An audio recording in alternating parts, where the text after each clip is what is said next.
Today, as we celebrate International Women's Day, the post will feature two personal stories, one at work and one with family, in honor of the three most important women in my life: my grandma, my mom, and my daughter.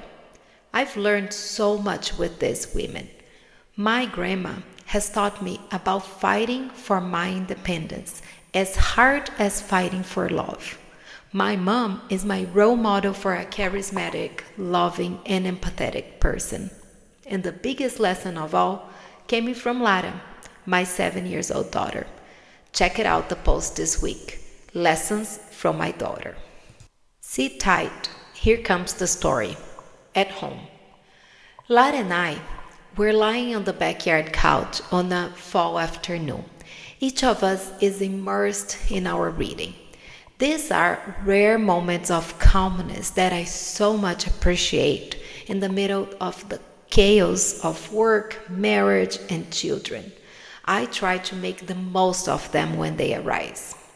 While reading an intriguing chapter about the social pressure imposed on women, I reflected on the constant need to exceed expectations as exemplary daughters, perfect wives, impeccable mothers, successful employees, and always present friend.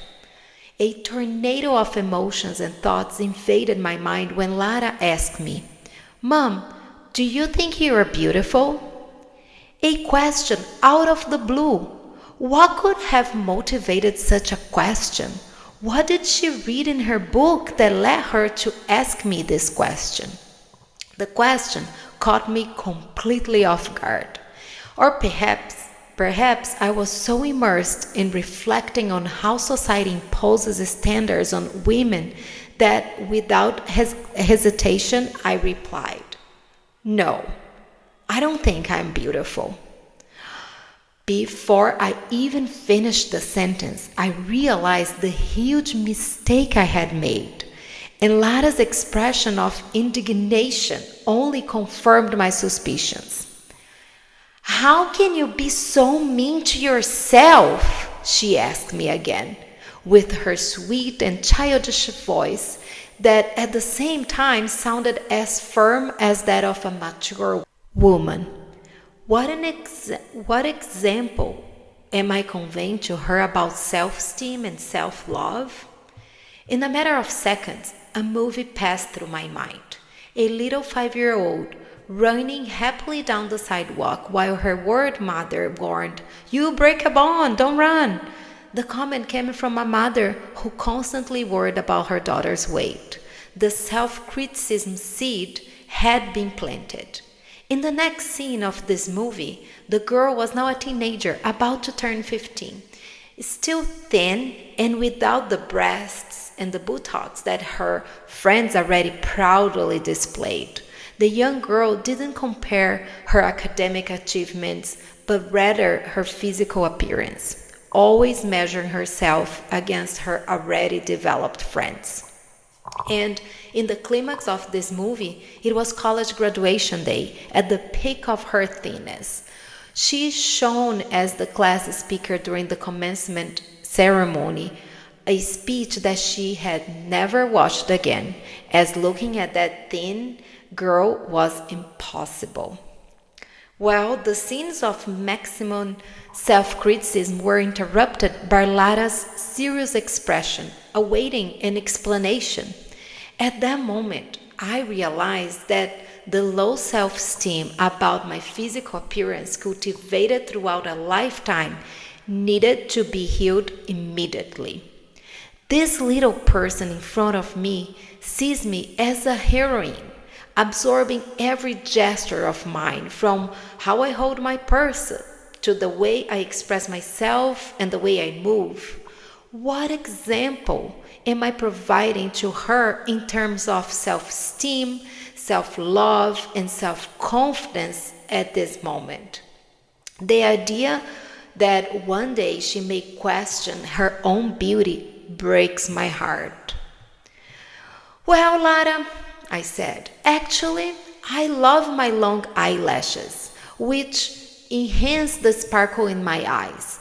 And also, I have a special affection for my belly, because it was able to shelter and nurture three babies who are the thing that I most love in my life. But what really captivates me about myself is my personality and charisma. My expression reflected genuine joy and unexpected revelation of appreciation for myself.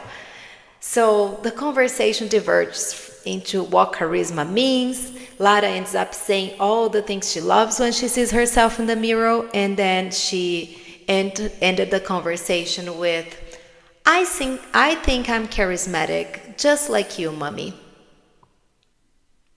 Now, let's talk about a story that happened at work. During a leadership workshop in the United States, there were only 3 out of 25 attendees that were from different countries, including myself.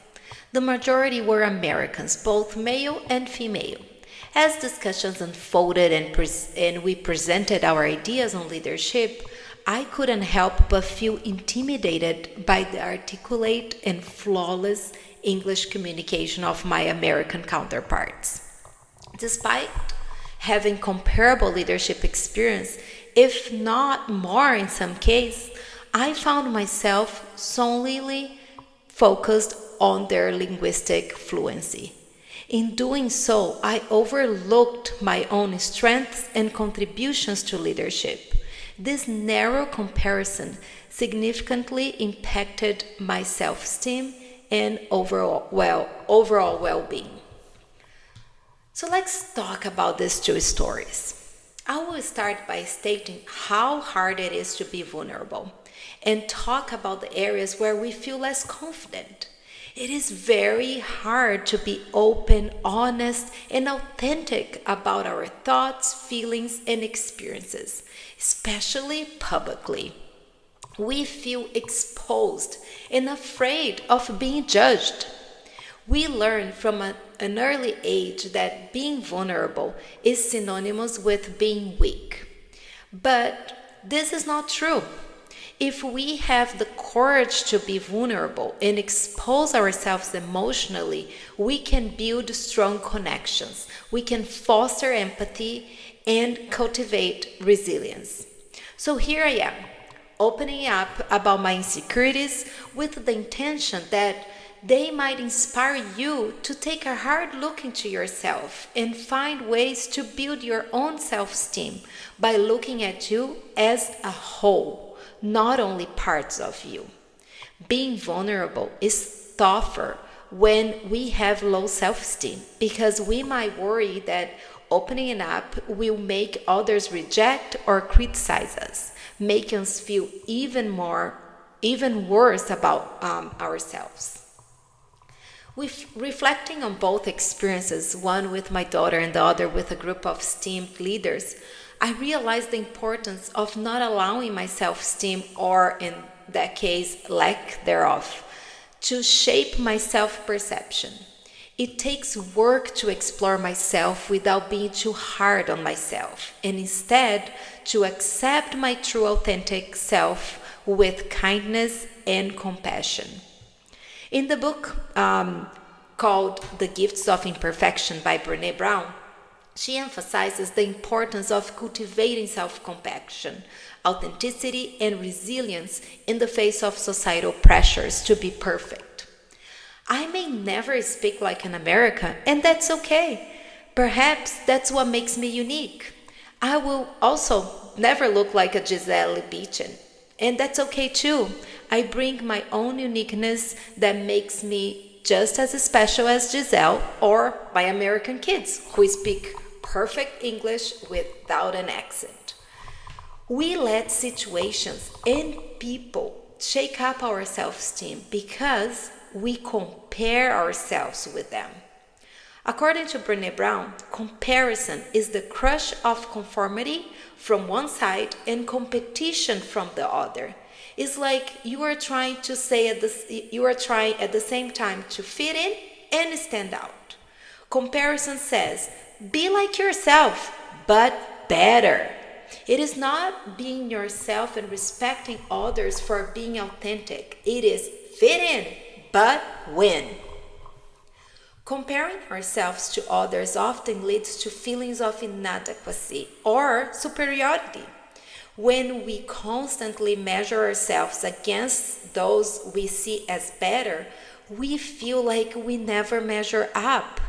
On the other hand, when we compare ourselves to those we view as less important, we may fall into the trap of feeling superior, which can lead to narcissism.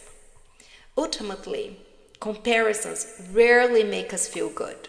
Instead, a possible solution is to look to people who inspire us with admiration. We can be inspired by their abilities, their accomplishments, their character, which can then motivate us to become better versions of ourselves. As for our own imperfections and vulnerabilities, we can live happier and more fulfilling lives if we accept and embrace them and find strength and fulfillment in our authenticity. Going back to the leadership workshop at that time, I was comparing myself to others. Since then, I've made a deliberate effort to no longer let myself feel intimidated. While my English may have an accent and some grammar mistakes, I know my content is strong. I have experience, I have knowledge, and most importantly, I have humility, which enable me to continue learning and growing. When I reflect on my conversation with my daughter, I feel ashamed that I began it on the wrong foot. As her mother, I have many life lessons to still teach her, but the most crucial one was taught to me by her: the importance of self-love. I fell short in that regard, and it was my daughter who became my teacher. Upon reflection, with no doubt, I see myself as beautiful because for me, beauty transcends society's imposed standards. Long hair, straight hair, a sculpted body, tanned skin, perfect teeth, no wrinkles, no cellulite, and so on and on. True beauty is looking in the mirror and feeling proud of what you see, proud of the person you are, and proud of the choices you make in life. Yes, I see myself as beautiful. So, how excellent looks like in the world? For me, excellent looks like when we prefer to admire people whom we consider inspirations for us, rather than comparing ourselves to them. Also, when we exercise self-compassion and give ourselves more grace regarding our imperfections. We are careful on how we talk to the kids around us, so we don't plant the seed of self-criticism in their minds. And finally, when we are open to learning from whoever it may be, even if it is from a 7-year-old child. Food for thought. Let's think about what Michelle Obama said about self-love. Here's what she said. I have learned that self-love is really a daily practice, and I don't think we talk about it enough. We talk about taking care of everyone else, but we forget to take care of ourselves. Michelle Obama. And to end this, let's talk about how can we take action, call for action. Number 1, take some time to reflect on moments when you felt proud of yourself or when you achieved something meaningful. Write down those achievements, big or small, and include qualities about yourself that you admire. And 2, pay attention to the way you speak to yourself and challenge any negative or self-critical thoughts that arise. Replace these negative thoughts with positive affirmations and statements of self-compassion. For example, instead of saying, "I'm such a failure for making that mistake," reframe it as, "I made a mistake, but I can learn from it and do better next time." I'll see you in the next post. Be well.